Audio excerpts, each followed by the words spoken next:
Here we go. This is Sarah Barnes, chapter 3 of Lovers Lies and Lilies. And she has found Calvin not breathing, called her sister. Anyway, we'll continue with the story. Okay, let me see if I got everything straight here. Looks pretty good. Whatever. Alright, to start with, if you are interested in buying my books, I have 30 of them. You can look on my website at ronaldwalkerauthor.com, or you can look at the Smashwords.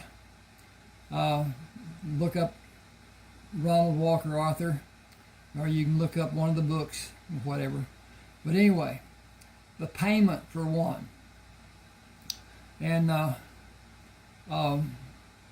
I use Zelle, Z-E-L-L-E, at both the banks that I use here in East Texas.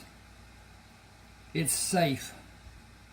If something happens, if you aren't satisfied, if you and I can't work something out, which we will, you can still get your money back. If something were to happen to me, car wreck, I died, whatever. I'm up in my years now.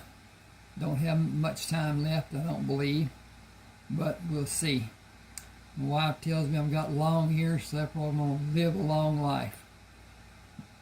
Well, Lyndon Baines Johnson had long ears too, and he didn't make it long. At any rate, here we go. Sarah gained her composure and telephoned Carol, then sat on the edge of the bed in the spare bedroom away from Calvin. She rocked her body and brushed away tears, turned to lay on the bed and wept. She jerked upright to a sitting position when the doorbell rang and clenched her fists against her face and cried in loud sobs. Panic rushed through her, and she ran into the hall. She stopped and gained an amount of composure, wiped her eyes, and walked slowly to the front door. Relief swept away the panic as she recognized her sister when she looked through the glass at the side of the door. She swung the door open and grabbed Carol by the hand. "Hurry. Come in." "Just be calm. Where is he?" "In the bedroom. I'm not going back in there." "Stay where you like. I'll go check and come back. Do you think you're all right? You're shaking." "I'm cold. I'm scared. They're going to put me in jail. They're going to arrest me and put me in jail." "No, they will not. There is no reason for such a thing to be done. I gave him aspirin and pills from my prescription. That's no reason. He could have taken them on his own. Be reasonable about this. Think about what needs to be done. I'll see about him. Just wait and try to think rationally. For God's sake, don't talk yourself into trouble. If the son of a bitch is dead, your troubles are over. Get a grip on yourself and calm down. You're safe, and you may possibly be free. Let's hope he is dead. I certainly hope he's dead. I can live. I gotta find, yeah, there it goes. Okay. I can live with that, and so can you. Carol went down the hall and into the bedroom. Without lingering, she came out and began making coffee in the kitchen.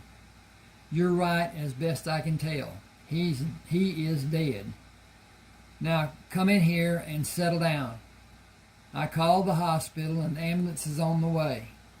They will pronounce him dead and call the county coroner. He will make it official and have the body sent to whatever mortuary you want him sent to. I doubt that he will order an autopsy, and if he does, you aren't in any danger. Just keep your tears coming and be the upset widow. Keep your mouth shut and don't volunteer any information that isn't asked of you. Keep it simple and don't look directly at anyone. Cry, cry, Grieve over your poor lost husband. If you have a problem crying, take one of those broken fingers and twist it. You'll cry then.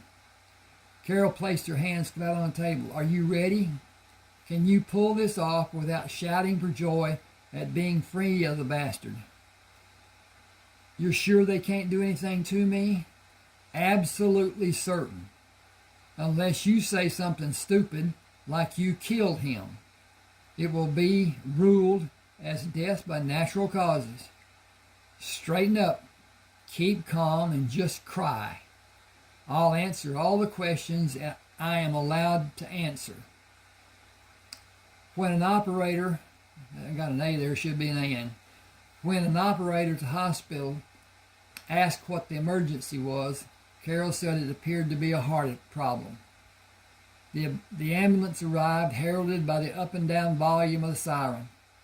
2 paramedics examined Calvin for his life signs and asked to use the telephone to call the county coroner. Carol heard him say hello and asked to speak with the coroner. She listened carefully as the younger of the 2 paramedics got his assessment of Calvin's condition. Looks like a heart attack. He's been dead for a period of time, maybe 3 hours. Nothing we could have done for him. The wife and her sister is here. The wife's pretty upset. You're coming right over? Okay. We'll leave him where he is and wait for you. Bob Wallace was a large, muscular man, given to perspire on any day the temperature rose above 75. His countenance was at best short-tempered and at worst black. The paramedics moved out of his path and left him alone to do his work. He was in the room with Calvin only a few minutes, then rambled down the hall to the bathroom.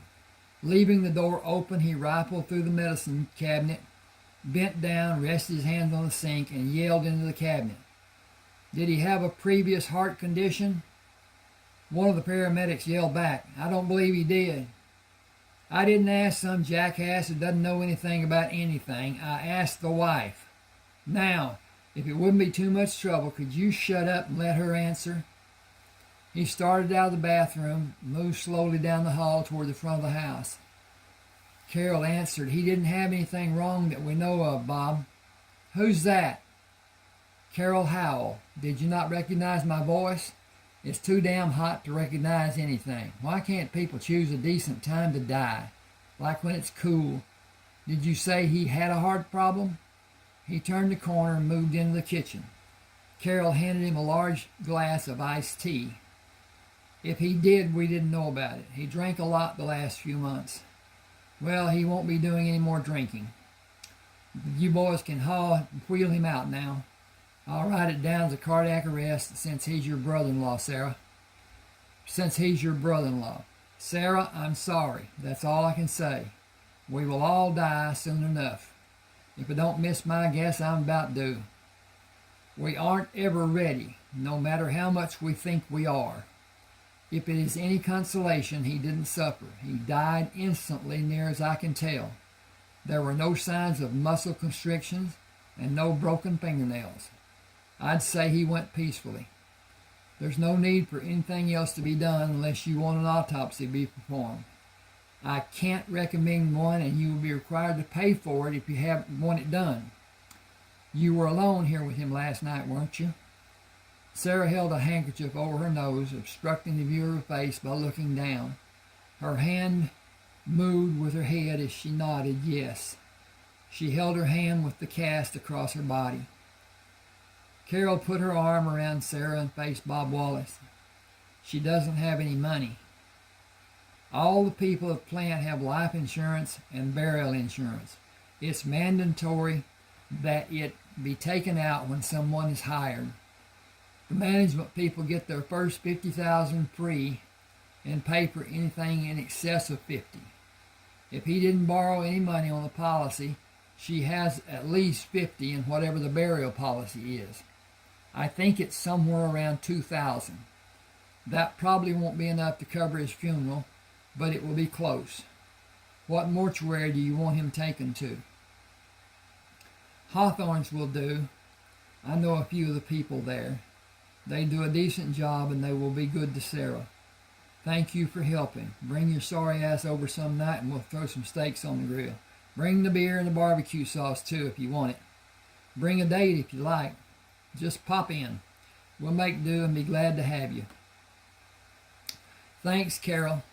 I don't have many people I consider friends, and none of the rest would allow me to just pop in unannounced. You're a treasure. Well, I have work to do, so if you will excuse me, I'll get on with the county business. Sarah, call if you need any help with arrangements or anything else, okay? Thank you, Mr. Wallace. It is very kind of you to offer. If I have a problem, I'll call. Thank you very much for all your kindness. This has been a real shock for me. His death was so unexpected.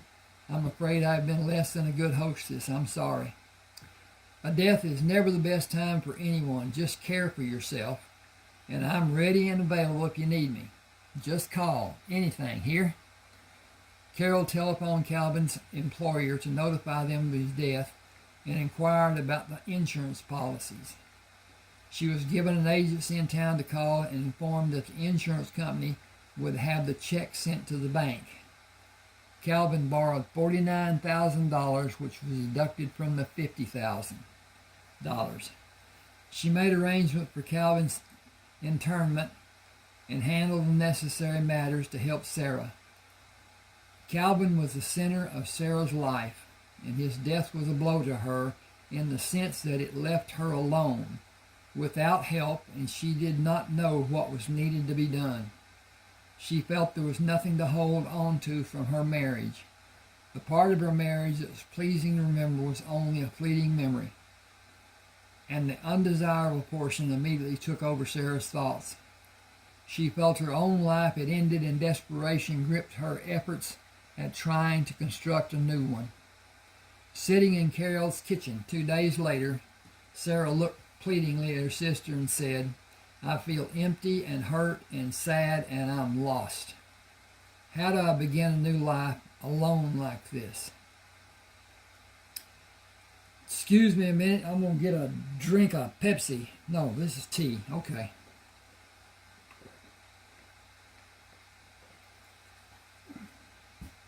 I have a particular malady, you might say. I had a bleeding ulcer, and the bottom valve, the pylorus valve of my stomach, was removed, and the gut was resected. And so they didn't know what to tell me. They told me to eat in small portions, crackers and peanut butter and blah, blah, blah. And that's far from true. What I do is I don't drink for 30 minutes before I eat, and I don't drink for 30 minutes after I eat. Then I can drink all day and everything's fine. But nobody told me that. I had to find out for myself, and it was quite a shock. But at any rate, that's about it. I have hypoglycemia, SEMA, which is a low blood sugar, not a high blood sugar, which would be diabetic. I suppose I'm somewhat diabetic, but anyway, getting my little things that's going on with eye blarings and different stuff, head reeling and whatever, and I just down a little sugar, put it under my tongue, let it dissolve, and pretty soon everything's copacetic, or I think it is anyway, so I just do my own thing. At any rate, she's got it all managed with Calvin's internment and whatever. Calvin, blah, blah, blah, blah. We're going to get down here. Oh, I'm way past. Sitting carefully. Carol held up her hand with one finger extended. One day at a time and everything in its place. Before you start a new life, bury the old one. Bury that son of a bitch. Put the casket in the ground. Oops. I got moved over here. Didn't work. Throw dirt over it and cover it up. Take whatever time you need to feel closure on your old life. Cry over him all you need to and get it out of your system. Get your house in order and look at what you want your life, how you where you want your life to go. Wow. Then take the first step that will start your journey to a new life. When you've done that, bring over a magnum of champagne and we will toast Calvin's departure and your freedom to have that new life. The day of Calvin's funeral, Sarah placed lilies tied with a green bow on his casket and stepped back to stand beside Carol. Detesting Calvin, as Carol did, she did not understand why Sarah placed the same flowers she earlier placed on Sarah's baby's casket and whispered to Sarah, "I would have been happy if you had spit on his casket. Why did you do that? He does not deserve the beauty of any flower, much less lilies. I did it for our daughter in her place. None of his people are here, and I felt she would want to be included." Carol said, "I do not wonder that none of his family came to see him off. None of them could stand to be around him when he was alive, and none of them will invest a single day of their work to honor him. This is finally over. Come to the house. You need to eat and start living your life instead of being the housewife of a disgusting drunk." After the funeral, Sarah sat across from Carol in her sister's kitchen. Lifting a cup of coffee, she looked across the cup to say, "I'll grieve for Calvin and for myself, because of the loss of my life, my lover, my confidant, my comforter, and my friend. All of those things actually died a long time ago, but I never had to face that fact until today, when I buried all of them." Carol wiped tears from her eyes. Death will eventually come to all of us. The trauma that is left for each of us who survives to live with... The trauma is left for each of us who survives to live with and overcome. Living with it is simply a matter of letting it happen. You have to formulate a way to overcome, to manage, to put it in the cubbyhole where it will stay so it doesn't affect you in everyday life. That will not come quickly, and you will have to be patient and let it happen. You have to discover how to do that in the best terms for yourself. It will be difficult, but you will get through. You were a victim. Now you're a survivor. When you have your head and life in perfect order, you will be at the next step, which is thriving. You have to nurture yourself as you are a growing plant and grow as the plant would. Thrive as a healthy, autonomous person. Don't idolize Calvin's memory. Don't make it better than it was.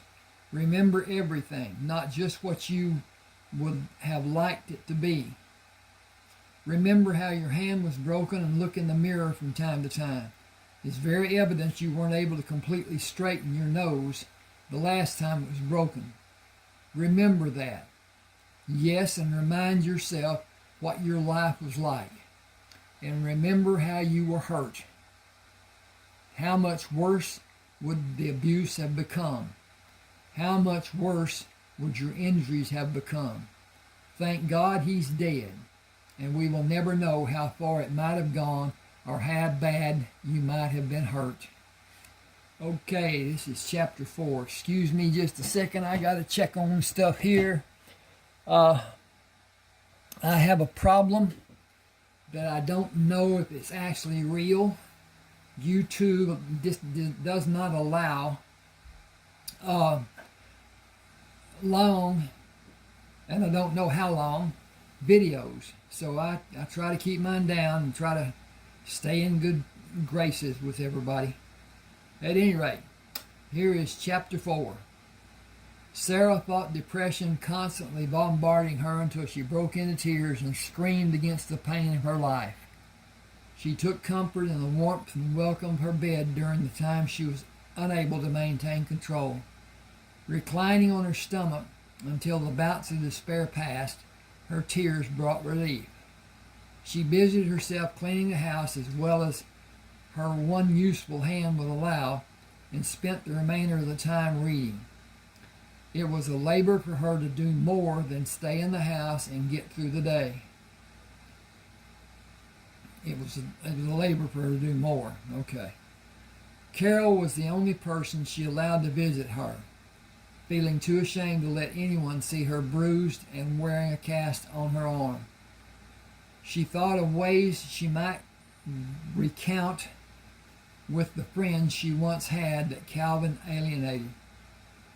Carol was an inspiration for Sarah and spent time with her each day.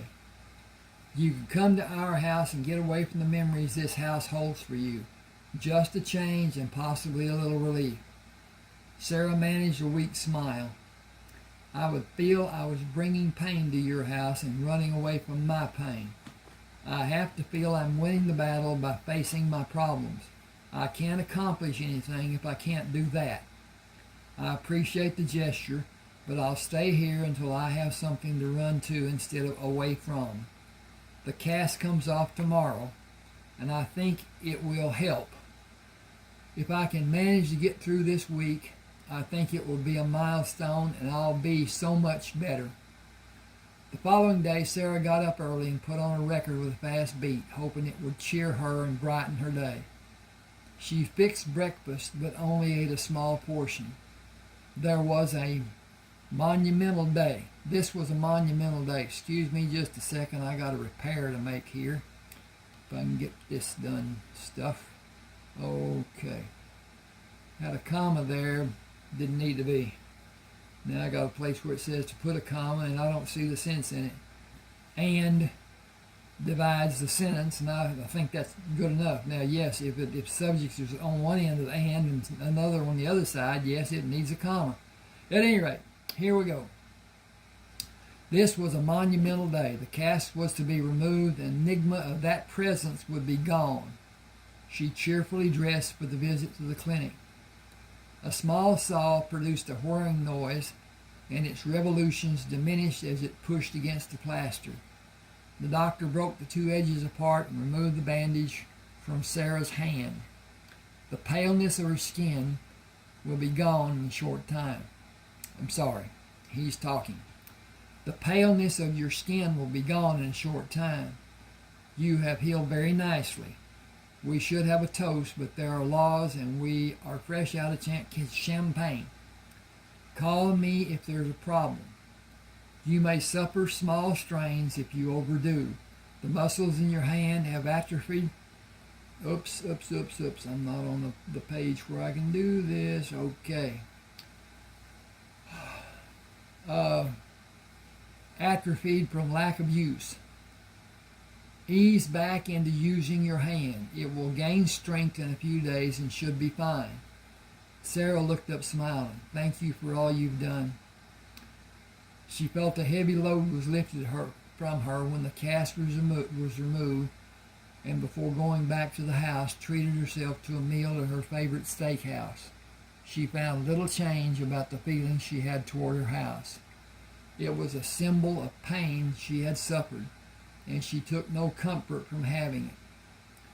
The necessary paperwork to make an application for Calvin's insurance was filed, and she was told she could expect the settlement in 2 or 3 weeks after the insurance company received his death certificate and acceptable proof of their marriage.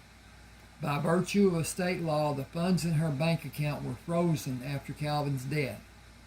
He died without a will, which left the ownership of belongings on both their names in question. Sarah was legally indigent, but there was no other claim that could be made for ownership of the estate. She petitioned the court for survival, spousal ownership, and continued to live in the house while her petition was being reviewed.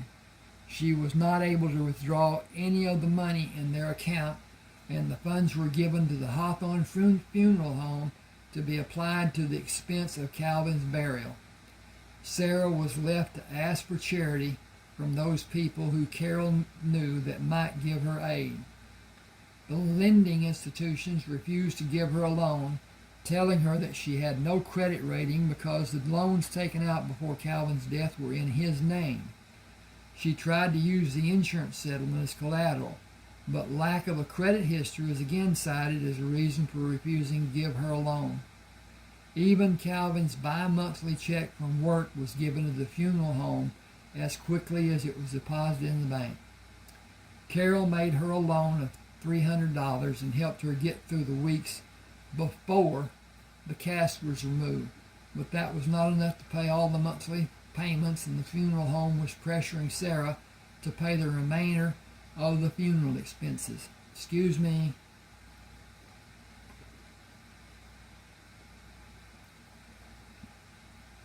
She arranged to pay the interest on the loans for 2 months without making full payments. With the bank taking the deposits, her cash was down to less than $20, and she was near an emotional breakdown when she entered Barlow's supermarket and found John at the back of the store. You told me to come to you if I ever need anything. I am desperate for help.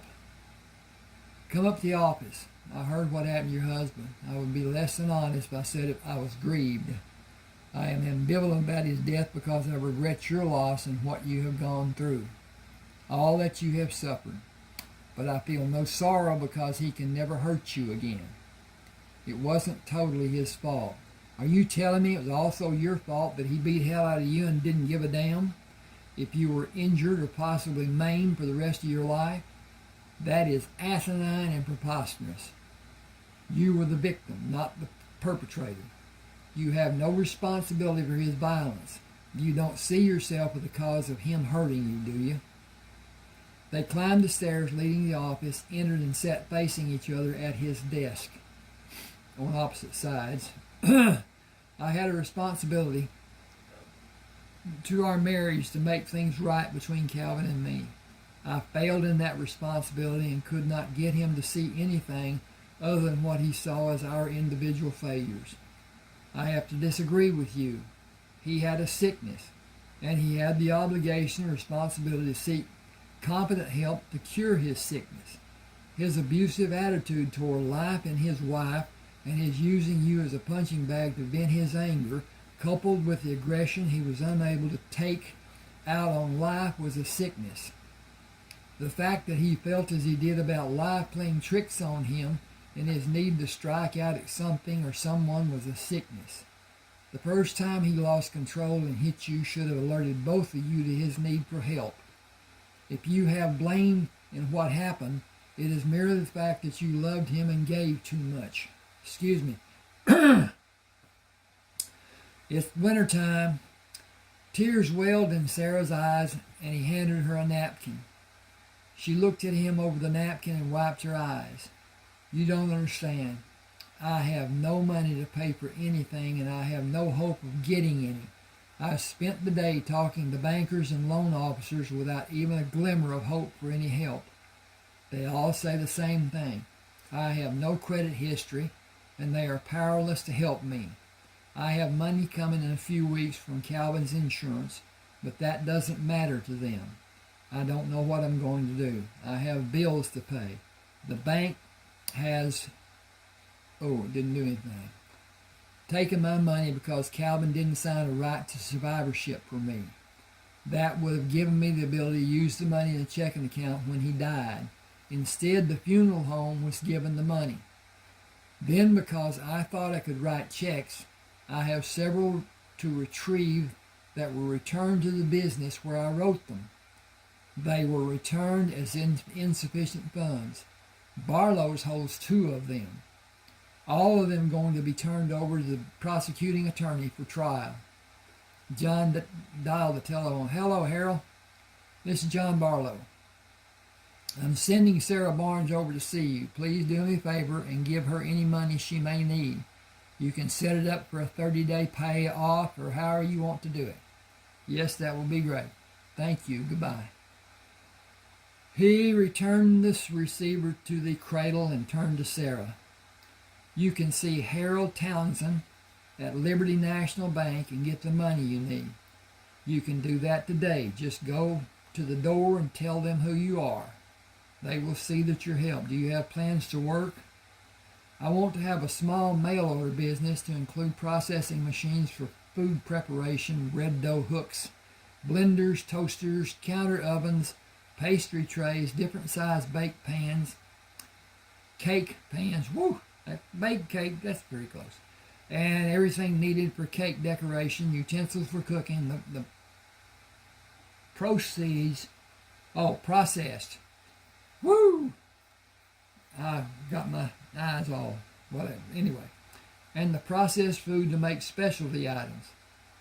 Later expand to anything the customers ask to have. That will be my business when I have the capital to start.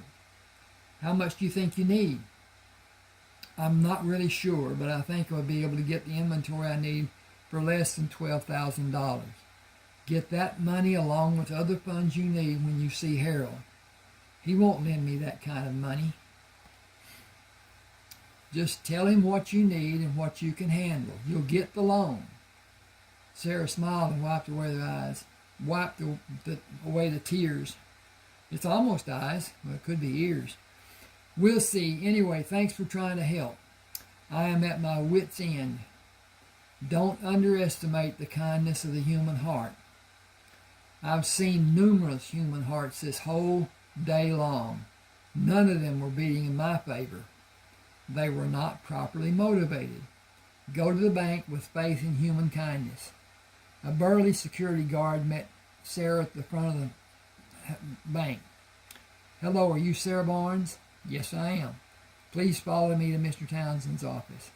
He walked to the rear of the bank and toward an office with a smoked glass door, knocked on the door and opened. Go right in, Miss Townsend.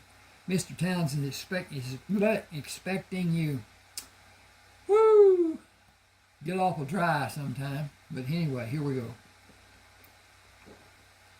As the guard moved to allow her to enter, Sarah was able to see the letters etched on the door. Harold Townsend, bank president. Harold stood when Sarah entered his office. Please come in. Will you take a seat? How much money did you need today, and what are you thinking you will be able to pay in return? I want $14,000. The inventory and setup for the business and time before it will all be done will require that much. I am gambling, but I am confident I'll be successful. There isn't a problem with that figure. I'll have Miss Stringer draw up the papers for your signature. Do you want cash, or can we offer you our service in the form of checking or saving account?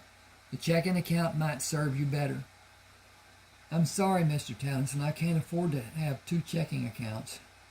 Your checking account with Liberty National will be interest-bearing, and there will not be a charge regardless of the balance. You have a $25,000 limit on checking should you open an account with us. Your account will be commercial and have a 90-day exemption on repayment of funds, which you may remove later. If the amount is repaid in the 90-day period, there will not be a charge. We want our association to be enjoyable and your business to be successful. We will do anything to be of assistance. Here is my card with my business telephone number. I have written my residential telephone number on the back. When you call my residence, please remember the operator is still on the line. When you call the bank, just tell my secretary it is you calling and she will put you through to me. If there's ever anything that you need, please tell me. If I can assist you or advise you in any manner, please tell me. Will you open a checking account with us today? I don't understand. I spent more than an hour this morning filling out a loan application that was rejected. This afternoon I come here 2 hours after business hours and meet the president of the bank who tells me I have a credit line of $25,000. I'm shocked, to say the least. Why are you being so nice to me? We don't need to go into that, do we? If the arrangement is not acceptable, we may be able to make other arrangements. The arrangement is beautiful. Why are you offering me such an arrangement? What has changed from this morning? I want to know, and I'm not signing anything until you tell me. There's no need to make this a difficult situation. It is not necessary to go into reasons. It is totally necessary for me. I want to know what I can get myself into. This morning I couldn't get a loan for $1,000. A friend who I barely know calls you out of the blue. I am good for $25,000. Question mark shouldn't be there. Hang on with me just a second here. I got to do a little pump job.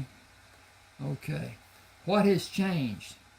What is the repercussion of a simple telephone call between a grocery store manager and the bank president? A grocery store manager? Do you believe he is just a grocery store manager? He is working in the store. I've got to change pages here. Okay, there we go. Period. Bump. He came here to open the store and see it managed properly, functioning properly. John Barlow owns 3 stores in this city. He is the single owner of the largest chain of food stores in this country. No stockholders, just John. He is Barlow's. If you ask for a favor which is in my power to give, if he asks for a favor which is in my power to give, I will do it. He is our largest depositor and has my undying gratitude. He has helped many people in need. I believe him to be a great humanitarian. If he is a friend of yours, and I believe him to be, then you are a very fortunate person. Sarah sat with her mouth open and stared incredulously at Harold Townsend for several seconds. She regained her composure and said, "Thank you, Mr. Townsend. I'll sign the papers and be glad to get the help. I will not overextend the funds I asked you to loan me.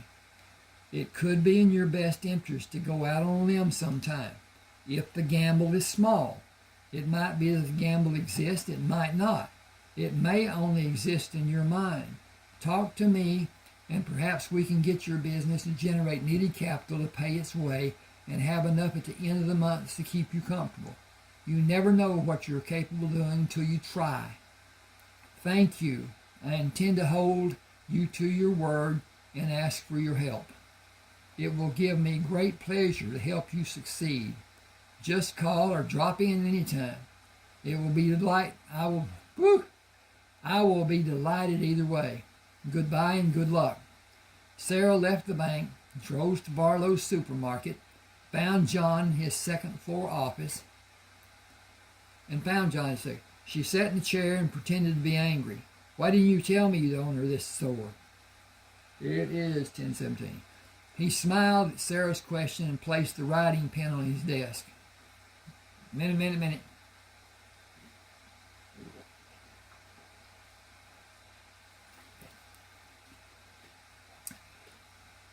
I own the 3 Barlow stores here and the chain that stretches across the eastern and middle parts of America.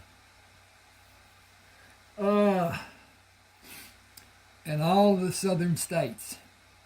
Does that shock you? Does the presence of money and influence scare you? Will you have dinner with me even though you know I'm wealthy?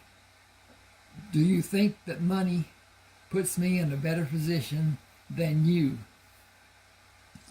Sarah looked up at John. "You know, it's really funny, but when people who have never had a large amount of money consider those who do, they put them in the category of being rich. Yet when a person who has a large amount of money speaks about themselves, it is in the term of wealth. What a difference in perspective money makes." Well, let's talk about perspectives. I was born and raised, and I might as well say bred, in the inference of the biblical connotation, in a quarter-dance whorehouse in New Orleans. That is what it was, a whorehouse. I will bow to tradition and hereafter refer to it as a brothel. My mother was a working member of that brothel. She became pregnant, had me, and kept me. I have no reasoning for what she did because having a child must have been a tremendous burden for her. She kept me for whatever her reason or reasons were.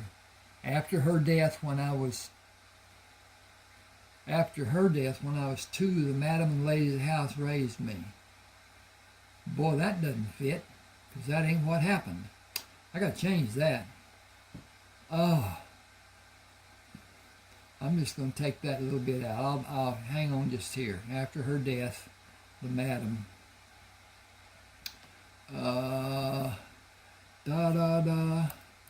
See what happened? My computer turned belly up. And this is a text that I took off of a disc, and have not had a disc reader until the other day. But at any rate, I'm repairing as I go along. Okay, the sentence is, after her death, the madam and ladies of the house raised me. Every need I had was provided, even education and discipline, by all of them. Not a single aspect was ignored. I worked in the brothel as soon as I could walk and talk. Whatever the ladies of the Johns wanted, I did. And I always did it quickly and with a broad smile. Perspective, I have a million insights into perspective. I learned at an early age that nobody outside of the house had time to really care. Even today, nobody can afford to invest too much time in one individual. An act of kindness may be given, but true investment is just too involved, too time-consuming. My name is a play on some person's perspective. I was never to be just another John, so I was given the contraction of John, which is Jon. It may have been spelled in a different way than is usual, but it's still John. Every man who came to the house was called John. It made everything easier for everyone and safer. I was called Johnny to distinguish me from a customer. I was given tips for any service I rendered and saved all the money I could put aside. If I wasn't asked, I made suggestions and volunteered my services. I worked as hard at helping them as I could and always did it with a smile. I busted my ass to please all the people I was around. I tried. This didn't work, so it's got to be up there. I tried to convey to them that I was happy to do anything I could for them because most of them had already done so much for me. Most of them had gone out of their way to help me, and I tried to pay them back and make them proud of me. My rewards for trying to please them evolved from the thank you, which I got at first, to reasonable tips for a small child and probably unreasonable tips for a young man. Even good tips for the racetrack. I had people place bets for me, but tips are not an absolutely foolproof bet.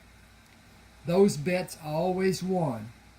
When I was old enough, I tried other bets on my own. Some were winners, some were not, and I had no desire to lose money. I'm going to repair this a little bit too, if you bear with me. Now that's kind of a funny thing to say because there are really only two bears. One has no clothes and one is covered with hair. So how do you bear with anybody? Get naked? Okay. I learned the only safe risk was to not risk. I saved all I could and I protected it from loss. After I saved a tidy sum of money, I went to the docks and bought anything I could wrangle from the ship captain or the first mates and sold the items on the street and to patrons of the brothel. The people on the ships would sometimes feel pity for me and let me have parts of the cargo. Profit in selling a ship's cargo was best done by selling it to a single buyer. They would not usually sell a division of the cargo to anyone else. My first major purchase was a wagon load of bananas. It was an outrageous failure at the very beginning. The teamster who owned the wagon and helped me load it made me pay him and then stole the entire load.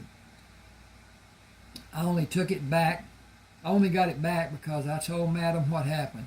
She sent me to see an attorney who put the word out on the street. Got to go over here and turn the page. He advised the teamster to return my goods or suffer the consequences. He not only obliged but helped me sell the load for a handsome profit. I made small purchases over a period of little less than a year when I got enough backing from different people to order food items to be brought to New Orleans and sold them on the street.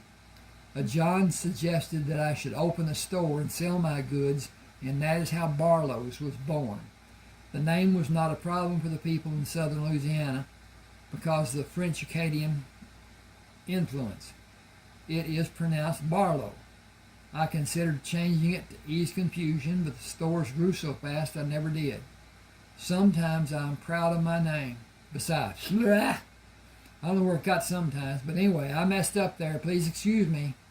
Besides, I am proud of my name. It truly sets me apart from the normalcy of the everyday name.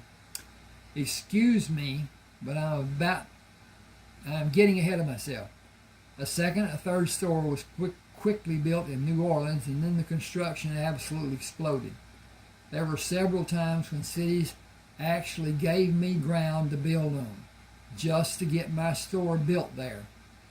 I got the chain started, found people who could handle the store management, began to know financial success, and went to Tulane University.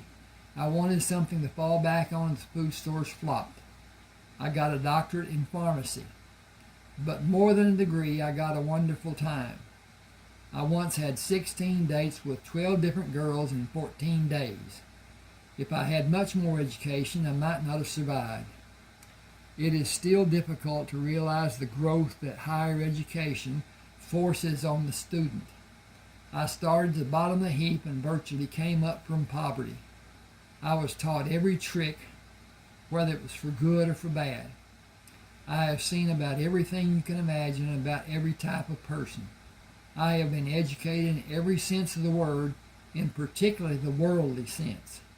If you want to do something in a different way than is usually done, I can probably tell you how to do it and tell you what the outcome should be. The problem is not the circumstance, but the individuals. Pride will not allow many people to accept the expertise and experience of another person. It is a shame, but it is a fact. A very cold, very hard fact. I've seen every type and description of woman anyone can imagine, and you are the loveliest woman I have ever seen. I wanted to know you the minute I first saw you. I wanted to possess you, hold you, touch you, love you, know you, all the most intimate ways possible, if you will allow. I don't want forever, and I only have a short time to give you. I will show you things you have never experienced in your life. I will give you sexual pleasure you have never known or dreamed to be possible, but I can never give you my hand in marriage. I had good sexual experiences with Calvin. Is he the only man you ever bedded? Gotta flip the page. Yes, he is. Well, I'm not flipping.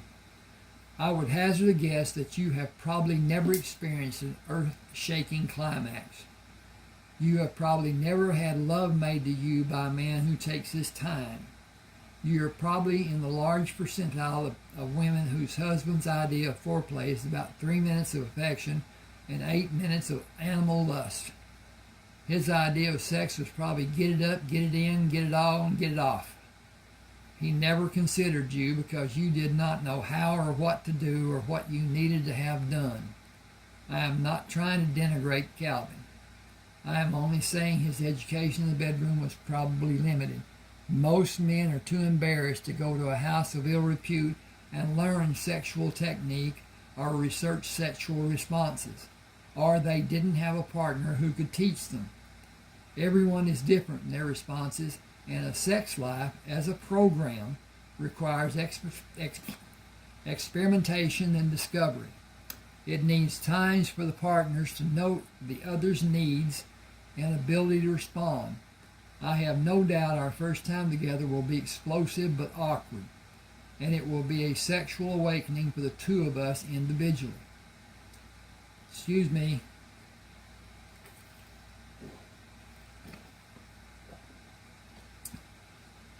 I'm more than a little shocked you would talk to me in such a manner. We hardly know each other. We can keep our relationship at this level if that's what you want. It is not what I want. I felt the same strong urge you felt when we first met, but I would like to ease into something and not be bowled over by familiarity. Sarah, familiarity is exactly where I intend to go with you. As soon as you feel free to see me, if it is possible, if it's a matter of observing priority after your husband's death, I have no qualm one way or the other. It is a matter of location. I bought a house out in the country when I came here to open this store. You can have the house and the property when I leave. If you remain monogamous with me through our time together, I'll sell it to you for $100. And change page. Sarah looked down at her hands. I would rather not be seen in public with you for at least a month. Does that mean you won't see me for a month, or only that you prefer not to be seen with me? If I can see you in private and your house is secluded, any time would be all right for me. I'm still a little numb from Calvin's death, but our relationship was deteriorating more and more each day. I think love died for both of us a long time ago. I don't feel I need any time to recuperate. So whatever time is good for you is suitable for me. I don't want a regimented life. Not just yet. I want the freedom to lick my wounds, if you allow me to use that cliche. I want to be able to relax, get over the trauma of what my life became, and get over Calvin's death. I need to decide where I want to go and if I have the tools and capabilities to get to that point. It sounds to me like you need to get away from the surroundings you've been living in and let those memories dissipate. If you stay in the house, they will remain as vivid as they are in your memory now. That isn't a healing process, and you need to heal and forgive. Why don't you get your clothes and whatever you need and move into my house? There are 3 bedrooms and 2 baths, and the house is fully furnished. If you like, you can take one of the bedrooms that has a bath adjoining it and isolate yourself from me until you begin to feel more social. I will give you time and try to understand how you feel and give you support you may need. Sarah stood and met John at the side of the desk, reached out and held him in her arms. I don't need seclusion. I don't need privacy.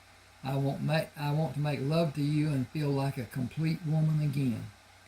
I understand I need to heal. A gentle touch will do so much to start that healing process.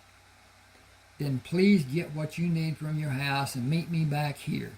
I have a variety of loose ends to tie up, then you can follow me out to the house. I can cook something on the grill, we can eat, and see where we go from there. Does that sound like an all right plan? It may be a little while before I can come back. It may take a bit of time for me to gather all the things I want to have with me. No hurry. Take all the time you need. We will meet you here. Woo! We will meet here when you can. I will wait for you. Excuse me, I need to check on something. And something is what I'm checking on. Okay. Sarah walked through the house that only held bad... Back up. Sarah walked through the house that now only held her memories. She felt the sadness of her betrayal of that life, the guilt of the death she felt she caused. It was good for her to leave this life in the house she lived in, loved in, felt secure in, known fear in, felt terror in, and feared what might have erupted at any time. She finally felt relieved because she was able to leave those feelings, those memories, in this house. She packed 2 bags, a makeup kit, a portable hair dryer, and curling iron, and decided she would come back if there was something she needed. She left the hall light on and locked the doors. Calvin's car was in the garage. She would sell it when the court gave her permission. She felt the urge to sell everything, tying her to the past and the hurt and ugliness that she associated with her past. She could not run away from the past, but she could obliterate the memory and rid herself of whatever excess baggage shadowed the memory of her past. If I was an Indian, I could just leave and burn it to the ground. She laughed at the thought and felt guilty because she was not being as respectful as she imagined she should be. She shook her head, wondering at the stupidity of thinking. There was no standard for her to follow.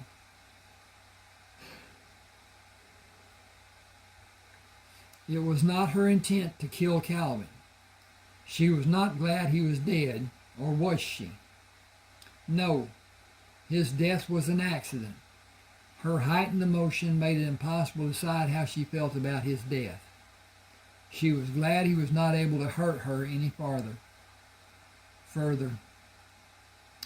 Perhaps she had chosen to kill him in her subconscious and was afraid to admit she wanted him dead. It did not matter at this time, and she closed her mind to the questions tormenting her. She was about to begin a new life, and she would not allow her conscience to interfere with the elevation she felt or the anticipation of making love with John. She tried to imagine what his touch would be in comparison to Calvin's. He always mauled her and never asked if a different pressure or touch would excite her or feel more sensual. She took his love-making as a matter of fact and never considered he was not knowledgeable of the kind of sexual response John spoke of. She had always enjoyed the small amount of time Calvin allowed for their sex life, but it was as John had said, very little foreplay, and after Calvin reached orgasm, the act was completed. He went about the things that gave him happiness. He would never lay with her and hold her or fondle her.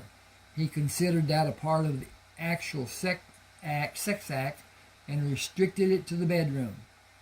They had not been intimate since she lost the baby, a period more than 7 months.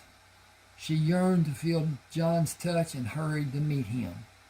Okay, that's chapter 3 and 4. Again, please subscribe to my channel, hit the like, hit the share, maybe comment about something, whatever. If you want to purchase and your bank has Zeal, all you do is do a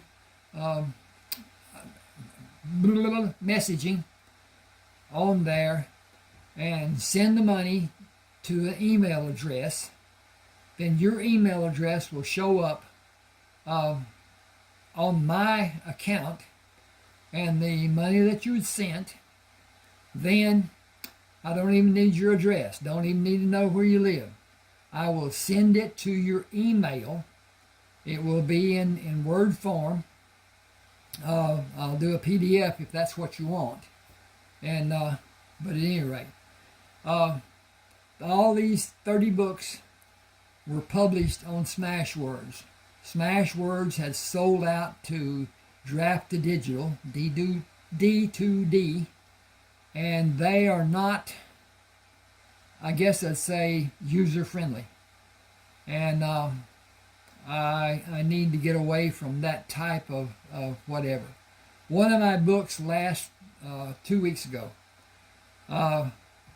sold for $6.99, and by the time they got through with it, I got 32 cents sent back to me, which means that they got a discount and they got all kinds of whatever, and the D2D got their part. And when all was said and done, it mattered not to them what it was. I got 32 cents. I worked long on these books. The first one I wrote was called Mutual Transitions, about a man that was traumatized and had traumatic amnesia and was found and got his life back through some hooking and crooking. But at any rate, that book took me almost 5 years. I was driving a truck. I put my heart into it and my head and not my common sense. I didn't do what most truck drivers did. I didn't drive the 8 hours that was allowed. I drove. I did everything I could to make every penny I could. And when all was said and done, with the usually $180,000, $200,000 that was made every year, by the time the truck payment was paid for, maintenance was paid for, fuel was paid for, and all the other, I didn't get $30,000, $40,000. And I had to pay somebody to take care of the animals that I had. Didn't sell them, should have. But at any rate, didn't. I'm going off here. Okay. Appreciate you being with me. let me know. Send me an email. I really, really appreciate it. Thanks a lot. Okay. KKK.